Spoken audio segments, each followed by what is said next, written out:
Assalamualaikum. I hope you all are fine and doing good.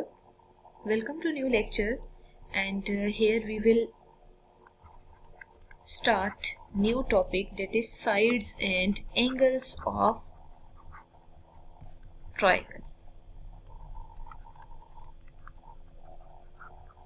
देखिए basically when we deal with triangle is any closed shape.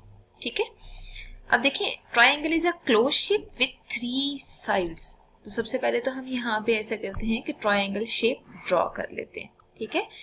और अब हमने इस unit में इस ट्राइंगल की साइड्स और एंगल्स से रिलेटेड कुछ थ्योरम्स ही प्रूव करना है। तो यहाँ पे ए बी सी मार्क कर लेते हैं, ठीक है। अगर हम इस ट्राइंगल के कंपोनेंट्स देखें ना, तो basically vertices, angles and sides, ये 3 चीजें ही यहाँ पे एग्जिस्ट करती हैं, ठीक है। अगर यहाँ पे देखा जाए ना, तो वर्टिसेस कौन कौन सी हैं, A B and C point. ये 3 पॉइंट्स आ रहे हैं जो कि वर्टिसेस को रिप्रेजेंट करें। तो इसका मतलब ये है कि वर्टिसेस इसकी 3 हैं, ठीक है।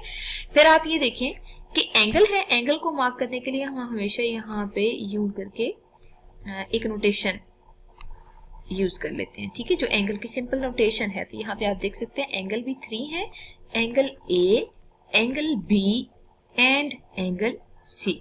मतलब इन तीनों की ना हम साथ साथ नोटेशंस भी यूज करते हैं, ठीक है। अब हम मूव करते हैं साइड्स पे। तो साइड्स की नोटेशन के लिए हम ऑब्वियसली एक स्ट्रेट लाइन यूज करते होते हैं, मतलब बार की फॉर्म में हमेशा उन पॉइंट्स को लोकेट करते हैं। तो यहाँ पे हम साइड्स को मार्क करना चाहें तो एक साइड ए बी है, ठीक है, और इसकी नोटेशन में आप ये यूज करें।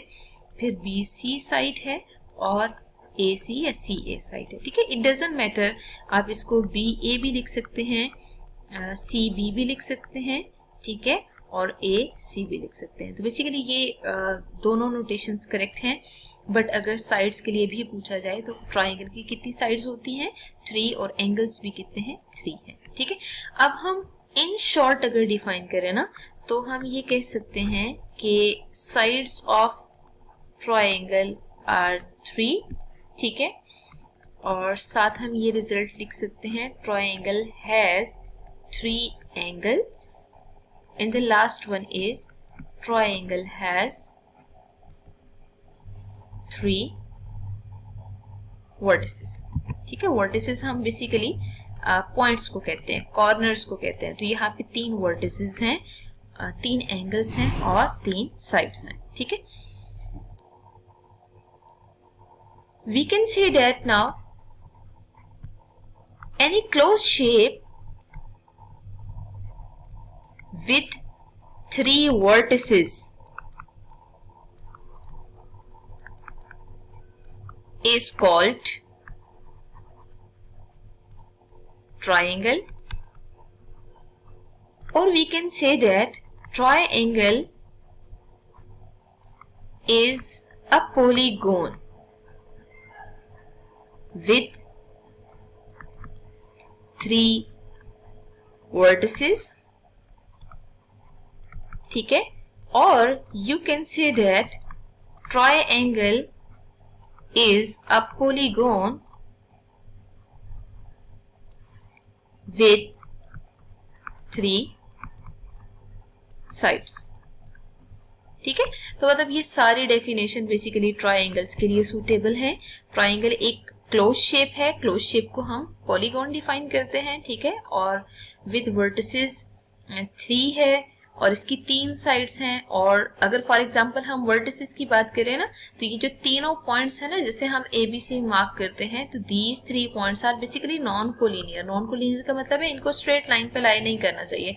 अगर ये स्ट्रेट लाइन पे लाई करेंगे तो ये ट्राइंगल ही नहीं बनाएंगे, ठीक है। तो ये कंडीशन नेसेसरी है कि A B C are non collinear points, ठीक है। तो यहाँ पे हम ये भी मार्क कर लेते हैं, triangle has 3 non collinear vertices, ठीक है। नॉन कोलिनियर वर्टिसेस का मतलब ये है कि वो तीनों वर्टिसेस जो हैं वो सेम लाइन पे लाई नहीं करी, बल्कि डिफरेंट लोकेशंस पे मौजूद है, ठीक है। For example we have 3 points in the plane. When we join these 3 points, if these 3 points are non-collinear, then it will always make triangle. ठीक है, तो बेसिकली हमें यूं डिफरेंशिएट करना है कि ट्राइंगल है क्या। बेसिकली ट्राइंगल एक ऐसी शेप है जिसकी 3 वर्टिसेस हैं, 3 एंगल हैं और 3 साइड्स हैं। ठीक है, अब हम यहाँ देखेंगे कि साइड्स ऑफ ट्राइंगल के लिए कुछ रिजल्ट्स हैं जिन्हें बेसिकली हमने वेरीफाई करना है। ठीक है, देखिए जब हम किसी भी शेप से डील करते हैं तो प्रीवियस लेक्चर्स में हम डिटेल में डिस्कस कर चुके हैं कि अगर हम एक क्लोज शेप लेते हैं, ठीक है, एनी 3 साइडेड फिगर, तो ये बेसिकली है तो ट्राइंगल, बट इस ट्राइंगल में अगर कंडीशन ये होल्ड करती है कि तीनों साइड्स इक्वल हो जाती हैं। ठीक है, इक्वल होने के लिए ना हम हमेशा मैथमेटिकल नोटेशन में हम यूं करके स्लैशेस मेंशन कर लेते हैं। ठीक है, तो इस शेप का नाम है equilateral triangle. Equilateral triangle is the triangle in which all sides are basically congruent, ठीक है, और you can say that equal। ठीक है, लेकिन अगर फॉर एग्जांपल हम 3 साइड्स लेते हैं, ठीक है, फॉर एग्जांपल हम इस फॉर्म में ले लेते हैं और उसमें देखिए ये वाली साइड बेसिकली छोटी आ रही है, ठीक है, और बाकी ये दोनों साइड ऑलमोस्ट हमें इक्वल लग रही हैं। अगर हम कंडीशन यूं मेंशन कर लेते हैं ना, देखिए इसकी 2 साइड्स इक्वल आ रही हैं। अगर 2 साइड्स इक्वल हो तो हम इसे आइसोसेलेस ट्राइंगल कहते हैं।